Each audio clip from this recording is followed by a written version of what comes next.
It's McGorisk, her 4th of the season.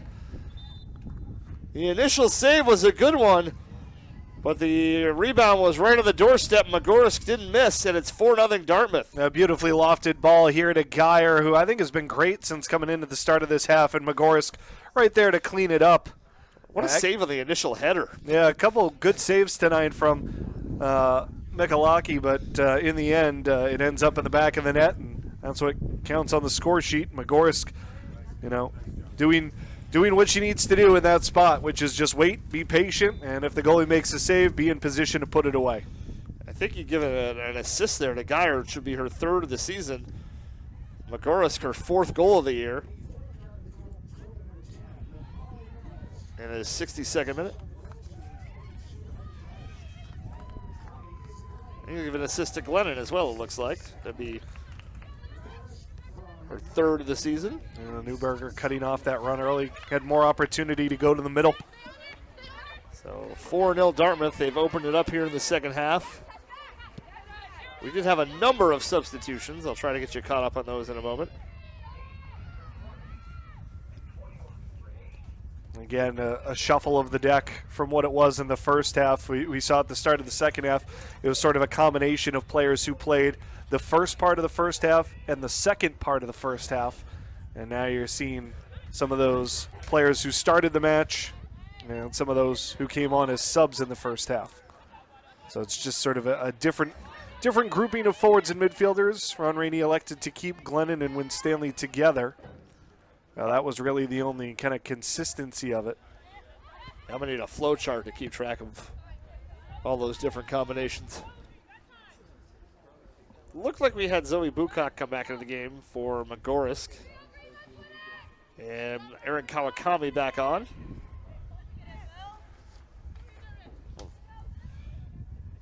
Charlotte Esty back in the game as well.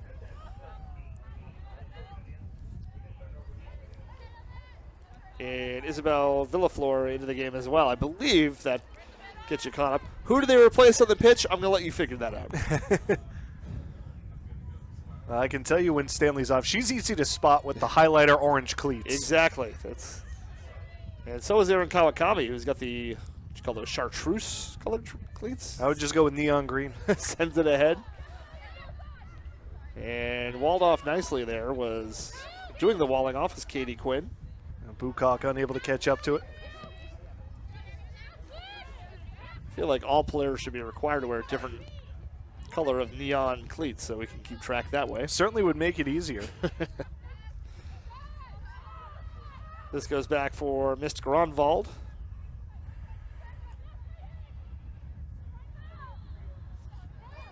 Dartmouth will get off the schneid unless one of the most amazing comebacks in women's soccer history happens. And looking for more of the big green. Kawakami trying to chase it down, but off her line smartly there was Dariana Mihalake to make the save. The right idea. Bukak trying to play Kawakami into space with a lot of room off the left wing. Just had to wait it to put it into the box, and at that point you're just hoping the keeper doesn't come out, but as you said, a good read of the play by Mihalake. And you look at 4 goals on the board and you say, well, the keeper must have played awful. And that's certainly not been the case for Dariana Mihalake. It's, if not for her, this could be a lot worse for Southern Illinois. Absolutely, and you go back to the first half, made that great one-handed save. Very easily should be 5-0 right now, denying a point-blank chance from Bukak. Here's Kawakami in the midfield. Plays that one into space. Under 25 minutes to go in this one. Bukak sent it back. Now here's the shot from distance that will be easy for Mihalake. It was Avery Schultz, the junior from Willamette, Illinois. Or Wilmette, I should say. Just a little bit of a rush that time from Schultz. Yeah, this might be the first action of this season for Schultz. 3rd appearance. Thank you, Ben. Got your back.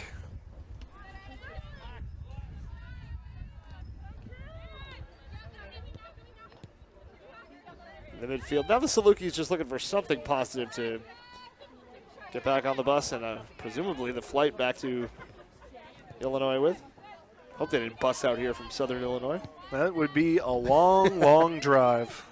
Beyond the minor league baseball outreaches of bus rides. Different center back combination as well now for Dartmouth. They've tucked Gurgic inside and paired her with Gronwald, and that's, getting a look at maybe what a future possible center back pairing could be. We've seen Rourke out there pretty much the entirety of the night, and now she gets a chance for a breather. Kawakami sent that wide. Knocked into touch, looking for Tracy Mills over on that far right side. And a couple of subs coming in, it looks like, or at least one for Southern Illinois. It'll be number 24, Maya Warrior, 5'11" sophomore from Keller, Texas. And for Dartmouth, into the game comes Michael Guptill, who's made 3 appearances, has played 50 minutes, Ben, and has 2 goals. That's what you call efficiency. Well, and that'll certainly get the coaching staff's attention. You get these opportunities. If they don't come often, you got to make the most of it when you're in there and make an impact. And no better way to make an impact than to put one in the back of the net. Michael Guptill, a sophomore from Huntington Beach, California. Nice move from Kawakami. I love her ability when she's on the ball. So creative, so quick with her feet, and movements are always very decisive. SD will give it back to Kawakami. Yeah, to your point, Mitch, a lot of fun to watch when you're at these Dartmouth women's games. And those are the players who are best. It's almost like the ball is on a string and they're just playing around with it, and just oozes confidence.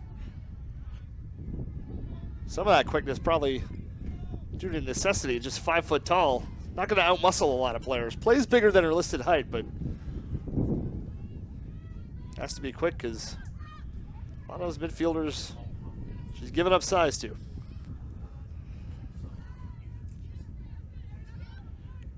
There's Katie Quinn with Kawakami on her. Wind still gusting pretty good out there in the Upper Valley evening. Stiff challenge there, but fighting through it was Warrior. No pun intended there. Good poke from Gurgic to knock it away. There's Avery Schultz, who will give it back to Gurgic. Gurgic doesn't have the neon boots, but the bright blue ones help out. Also the goggles, the sport goggles, make it easy to spot her out there. Anything that helps, because Lord knows we need the help. You and I. Mostly me, but sometimes you. Here is Devin Butler into the game, freshman from Harrisburg, Illinois, for the Salukis. And the header there from Kawakami winds up on the foot of Ashley Moore for a moment, one of the other senior on this team from Carbondale, Illinois, which is where Southern Illinois is located.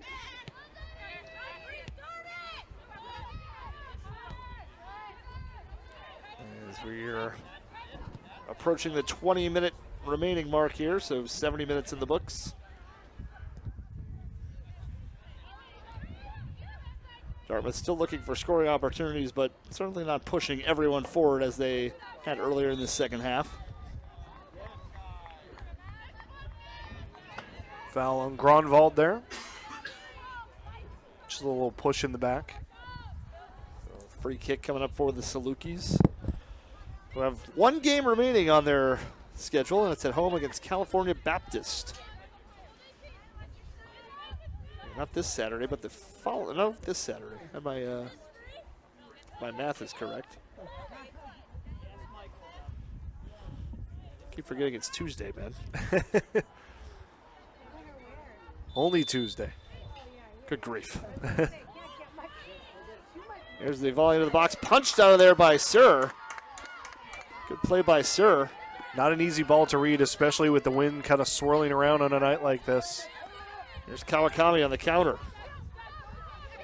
Aaron Kawakami looks to the middle. Good ball control. And deflected, but finds Guptill. Guptill left it in the middle of the 18-yard box. cleared from danger. Esty did a good job, even off the miss hit, still fighting her way back to it. And Guptill couldn't get her on the fly, but Esty doing a good job fighting through the traffic, but just was not going to be able to get any sort of shot away there. Guptill was looking for her first assist of the season there. Kawakami overran that just a touch. Saluki's able to clear. Gurgic ahead for Bukak. The long ball looking for Guptill in the box. Guptill, a little bit of a miss hit there and easy for the keeper. And it looks like she turfed it a little bit as she went to wind up and swing.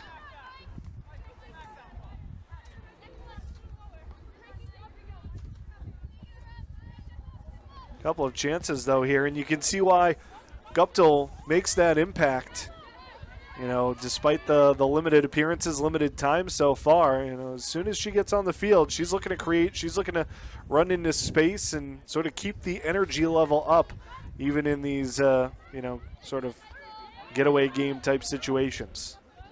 And certainly, as we said in the beginning, maybe a get-right game for Dartmouth, and done a lot of good things here. Some things to clean up for Coach Rainey, for sure. But has to be happy with the effort. Well, and that's what you love to have as a coach, is a big victory where the offense has success, but there's still enough that you can point to and say, this is where we need to be better. And I think he'll look at some of the turnovers, especially early in the second half, maybe some of the chances that Southern Illinois nearly had in the first half, and say, this is where we can be sharper defensively. And for the offense, you know, you look at the near goal by Bukak that was stopped and say, hey, look, when you got an opportunity to shoot from 2 yards in front of the goal, you got to put it away. As a football coach once told me, the two things I want out of a game is a win and something to yell about. So, don't think Coach Rainey's a yeller, but he'll have both those things. Some teachable moments. There you go. They don't need to be yelled all the time. Communicated directly is probably the best way to put it. Well, football coaches, they can yell. They're yellers. Well, not all of them, but most of them. This one will go for a goal kick. Creeping up on 16 minutes to go in the second half. At this point for Dartmouth, getting different combinations in the lineup and keeping everyone healthy is the priority. And if a scoring opportunity presents itself, all the better.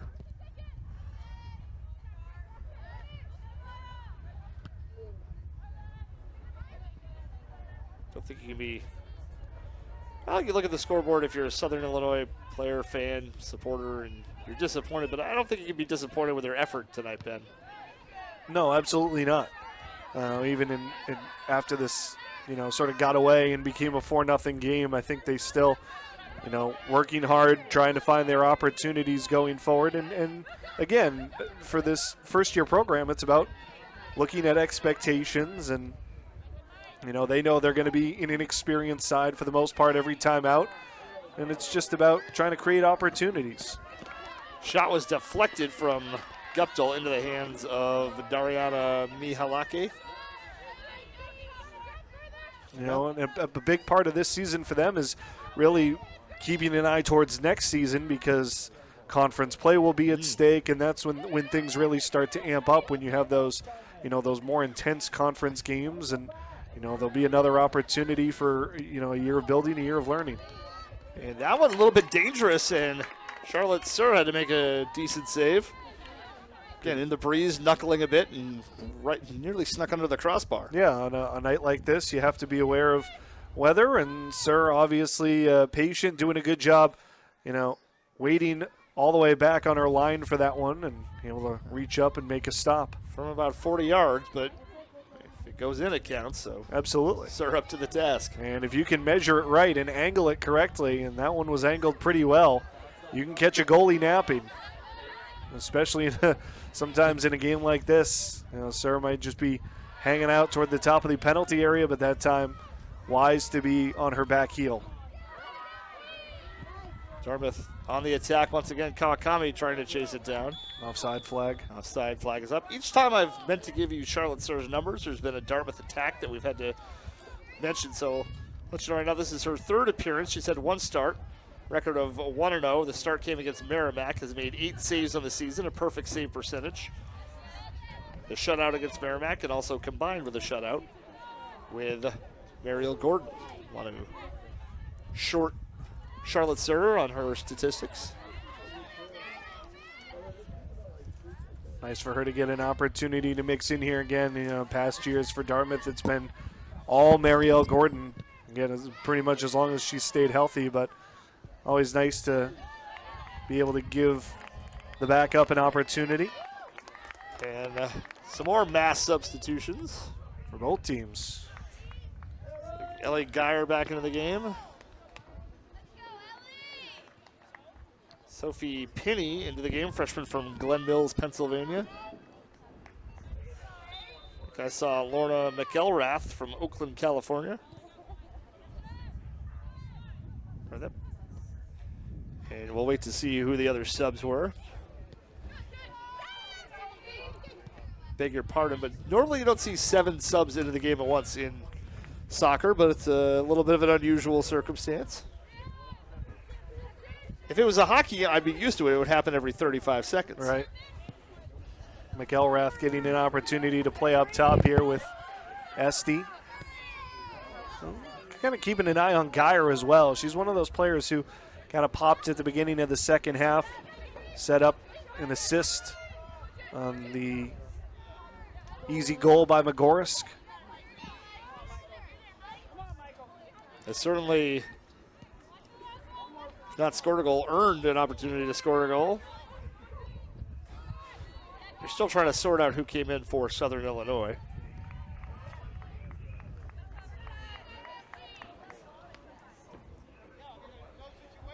It's like Andrea Rodriguez, Emma Spotak came back to the game, and I believe Madison Myring as well for Southern Illinois. A couple of the regulars coming back on for the Salukis, try to get a goal here in the late stages. Not a bad idea for Grant Williams.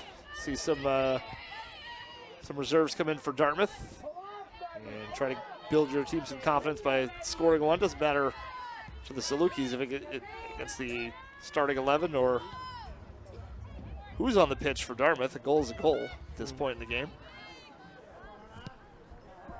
It's about making the right plays and finishing things off.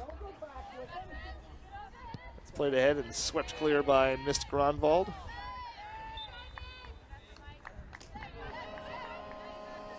And looks like we'll get a new keeper into the game for the Salukis. Sophia Howe into the game, the freshman from Chula Vista, California. I'm sure Sophia is saying, man, it's cold out here. Certainly not California beach weather. Nope. And the Vista tells me it's a beach town, not a mountain town, right? Well, I'm gonna go out on a line. I don't know exactly where Chula Vista is. I'll admit that geographically, but I would guess it's toward the southern part of the state. That's where your vistas tend to be, right?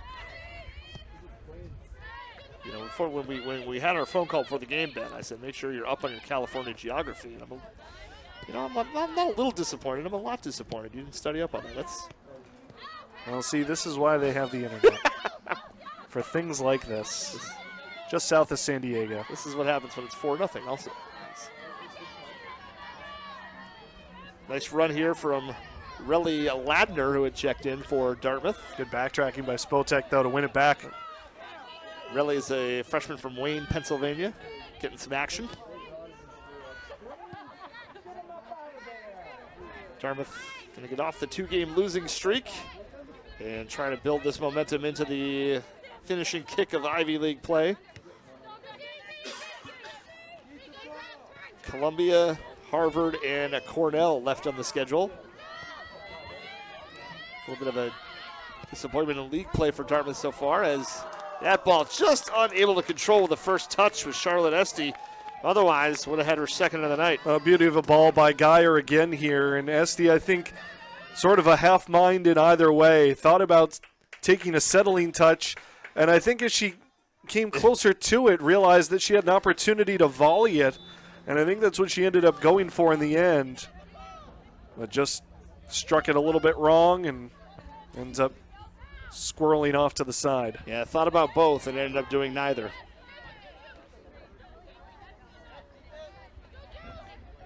Dartmouth on the attack once more. Moncho back out there. Moncho with the headband on. And the step over. Nice move. Ball cleared for now. Moncho gets it back. Brings it to the top of the 18. Dishes it left side. The shot and the score! And Ellie Geyer does get her goal. The first of the season, first of the college career for the freshman Ellie Geyer. Well deserved for the way Geyer has played in this second half. And Moncho, you're watching her race along the top of the box and you're thinking, when is she going to shoot? Because it seemed like she had all the time in the world but didn't want to strike it with the left. Instead, Geyer does a nice job drifting out wide and is able to square it, hit it first touch, and it just sneaks under Howe. Howe got a bit of it, but not quite enough. And in the 82nd minute, the first collegiate goal for Ellie Geyer, the freshman from Hinsdale, Illinois. Coming against an Illinois team, might be even that much more special. First goal of the career. I'm sure she's probably familiar with some of the players on the opposite side. Moncho's first assist of the season and of her career, has a goal this season.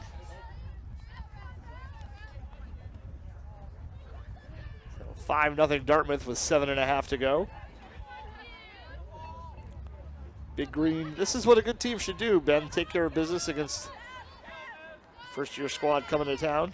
Absolutely, and again, I think Dartmouth a little shaky in the early going, especially when Southern Illinois had a few opportunities to venture forward, but once they got that first goal, when Stanley playing with a ton of confidence, that really settled them down. Got another one before halftime and certainly seemed very comfortable owning the ball in the second half and continuing to venture forward when Stanley with another great take, able to add to the lead, and then now you're seeing some of the reserves, sharing in that confidence as well. Geyer able to maintain control despite the challenge from Kaylin Stone. It's a good cross into the middle. A couple of headers will send it toward the back line. Yeah, that first 5 or 6 minutes, sometimes if you're to mix metaphors here, if you're in a boxing match, sometimes it takes getting your nose bloody to realize you're in a fight. It seemed like that's what it took for Dartmouth. Took a couple of jabs and then woke up. Yeah, not even, not taking a lot of contact, if you will, but just sort of, a couple of Saluki attempts, just enough to realize that, hey, we can't just sit back and play through this one casually expecting to get a victory. If you're going to score a win, if you're going to, solid performance offensively, you kind of got to bear down no matter who the opposition is. And the physicality of the game, both teams did take a couple of jabs. It seemed like it's at one point or another, but that seems to have settled down as the game's worn on. 5:45 to play. So a big one coming up for Dartmouth on Saturday, a men's and women's doubleheader. See both games on ESPN+. The Lions of Columbia will be in town. And certainly this Dartmouth team coming off this big win will be kind of hungry to pick up an Ivy League victory as well. And it's a bit of a, we've talked about the youth of Southern Illinois. It's a bit of a young team for Dartmouth as well. Of course, Allie Winstanley not playing like a freshman, and even the freshmen aren't really freshmen at this point in the season. More like young sophomores, but this team moves forward. Picking up a couple of Ivy League victories, something to build on for next season. Well, absolutely, and the way they played last year, where they were one of the surprise teams in the Ivy League, Ron Rainey, I think, was hoping that injection of youth would allow them to maybe take the next step toward the top half and maybe even become sort of dark horse contenders for an Ivy League title. And obviously it hasn't quite panned out that way, but still with a good finish, Dartmouth can find itself in the middle of the pack. Deflection, and Lorna McElrath had designs on maybe taking a shot on goal. McElrath, by the way, is listed on my roster as a goalkeeper, but has the midfielder / attacker jersey on tonight. Just picked up on that. Obviously, with Gordon and Sir taking up, their roles. Sometimes that third keeper, you can fill in a different opportunity. And for McElrath, a player who's been around a little bit, and get an opportunity in a different role.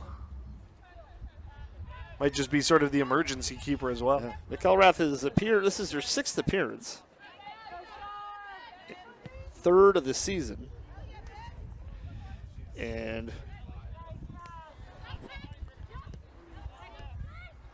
believe this is her 3rd. Doesn't have any goalkeeper stats this season, so probably her 3rd appearance as a field player. Yeah, there's a shot from distance, but it'll go wide. Yeah, not wide by much, though. Good effort from out there. And that was Madison Benyon, who will exit the pitch.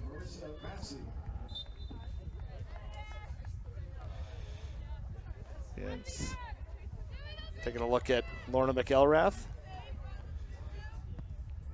At 5'9", see why she's a keeper by trade. Like to get that long wingspan between the posts. Doesn't hurt in the midfield either, Ben, when you're going for those 50-50 balls. Nope, not at all, especially when those aerial battles.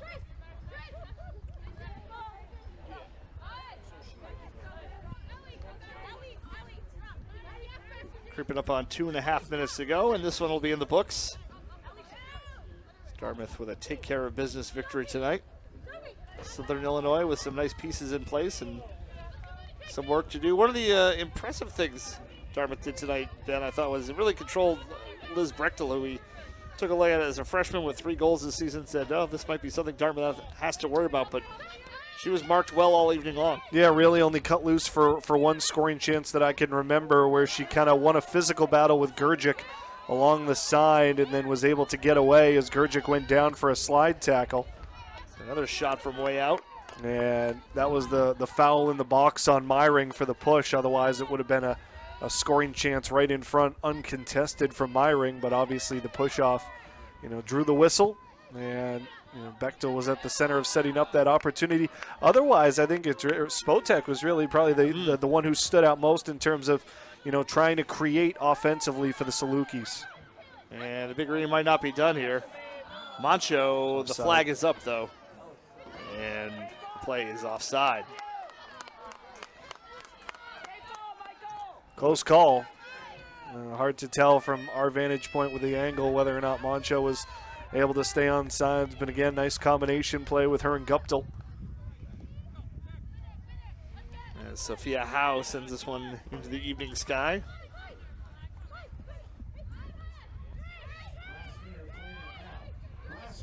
And we're into the final minute of play, and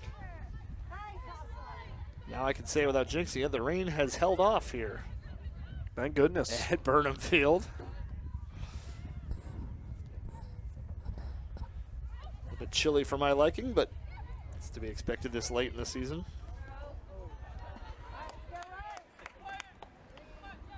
.35 seconds to go.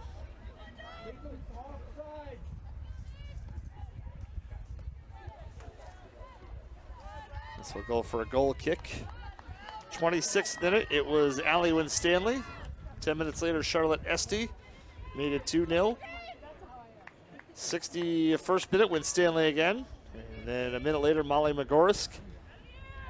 Ellie Geyer in the 82nd minute scored the 5th and final goal for the Dartmouth Big Green, as this one is final. A 5-0 victory for the Big Green here tonight, Ben. A very impressive performance by Dartmouth, and as I think you said near the end there, very business-like performance by this Dartmouth team tonight. They came out, they got a couple goals in the first half, shook off a couple of potential challenges from